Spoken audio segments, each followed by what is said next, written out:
Today we're going to tackle It's Raining Here This Morning, Jim Mills' breaks from my Dixie Home album. First, let's get in tune to standard G tuning 440 pitch. Fifth string is G.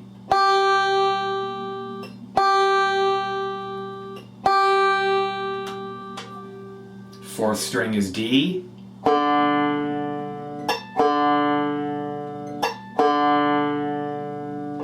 Third string is G.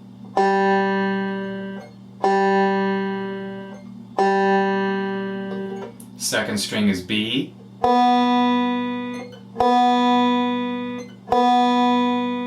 And the first string is D.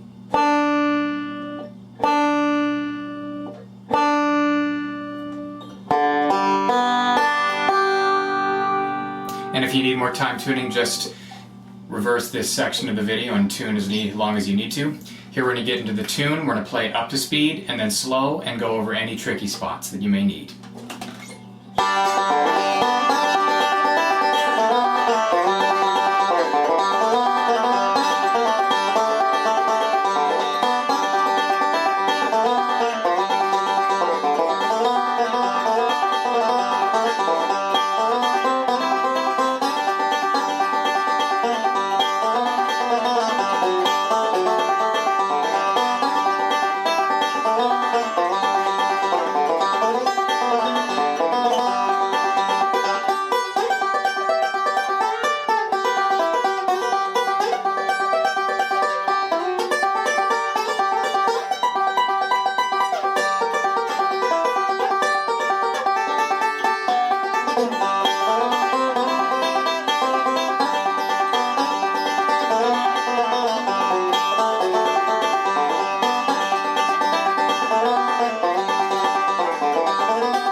And slow down.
Now, in these videos, all that I'm producing, the emphasis is on learning by ear.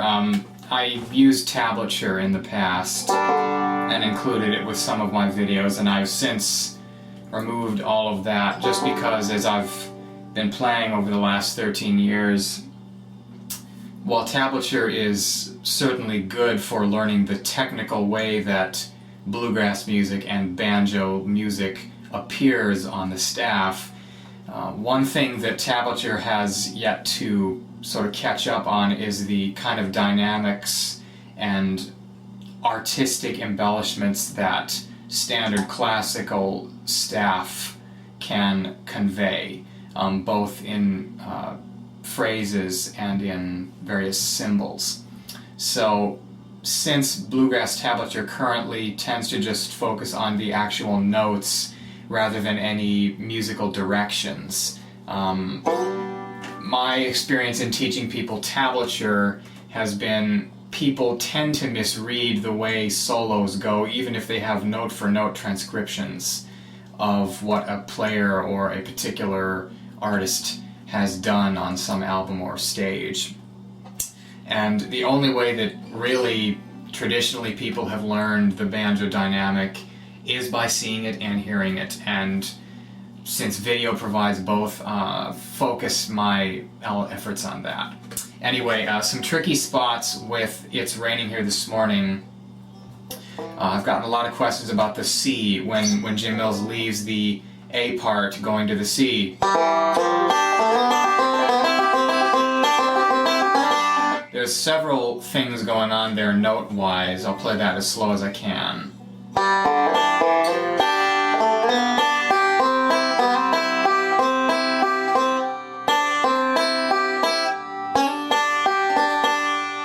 Play that again.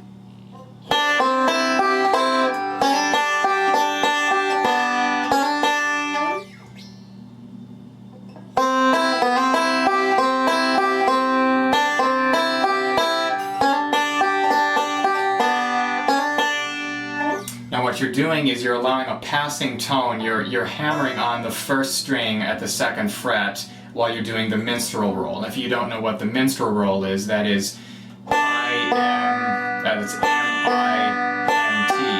Excuse me there for the mix-up. M-I-N-T, or first string, second string, first string, fifth string. And you're doing that minstrel roll, commonly called that because that's what you have to do with claw hammer. You hit those strings. You're doing that on the D position C chord.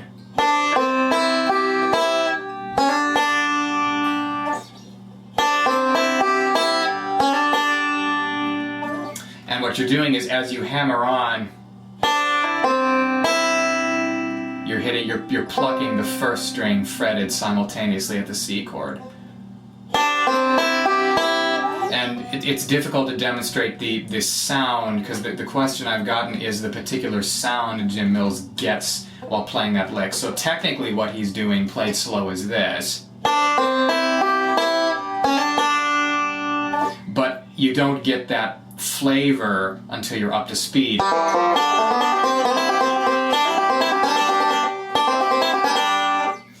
There's a particular little passing tone that occurs between the first string being fretted, hammered on, and the second string being fretted that unfortunately I've tried devilishly preparing before this video to demonstrate, and due to the nature of the banjo's lack of sustain, it doesn't want to let me do that, so you can blame the banjo, not me. But that's the first tricky part. We'll go over it again slow from the 7 passing from G to C.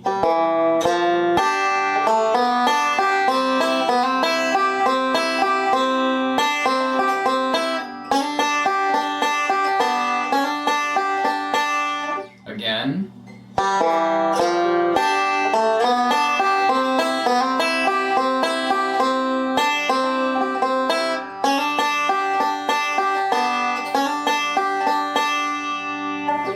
The second lick we'll work on is the way he ends the A part and B part, particularly this modified Scruggs lick.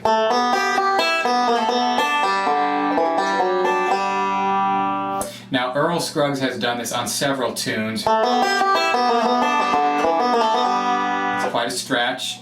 Earl would fret the third string and first string and go back to the fretted first string at 2. Jim Mills does a variation of this where he slides on the third string, frets the first string, and then plays open strings afterwards. So to compare, this is how Earl would have done it,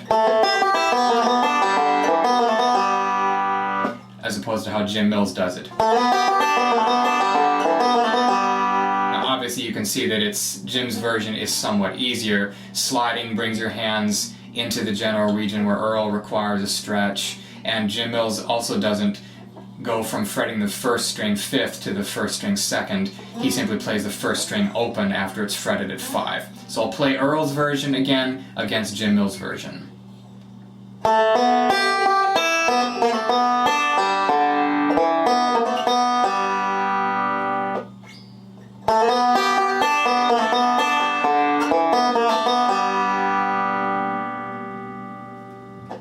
And those are the two tricky spots in the A and B part, the low break.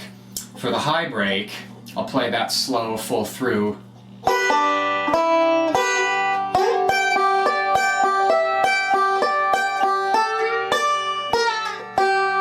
That's a trouble spot right there. Now what he's doing is, the entire break begins with this walk up, which is imitative of up just higher in the D position G, and then all forward roll.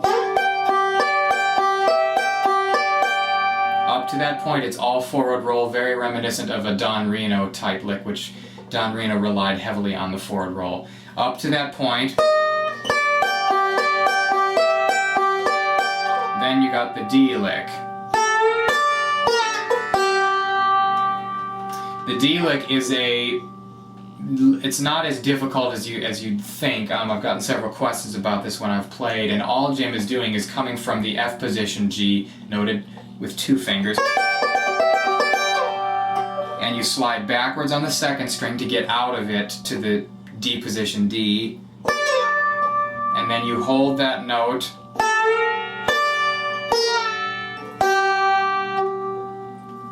so all Jim is doing is he's actually not playing that many notes. Most of the notes are graced by the fretting hand. The trickiest part of this lick is after pushing or choking the second string 10th fret up, you pull it down to do a backwards choke or a descending tone choke. And after that tone has died away, you go back and fret the second string at the 8th fret or the G octave. So to recap what we just did, you're coming from the F position G chord, forward roll,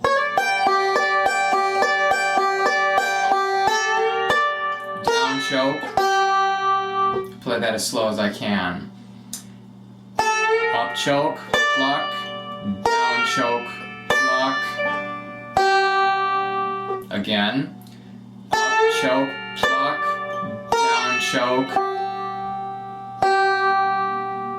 Now there is an easier way to do that than playing multiple notes on one string, because one thing that I've ran into teaching people this is it's difficult to allow the down choke to decay properly and then hit a fretted note without sort of interfering in the intervening frets there. One easier way to do it is to play that 8th fret G on the conveniently noted 5th string. So we do it that way here, starting from the F position G, forward roll,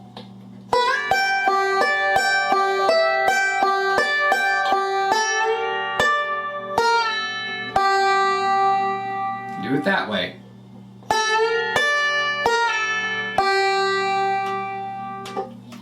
And there you have It's Raining Here This Morning by Jim Mills.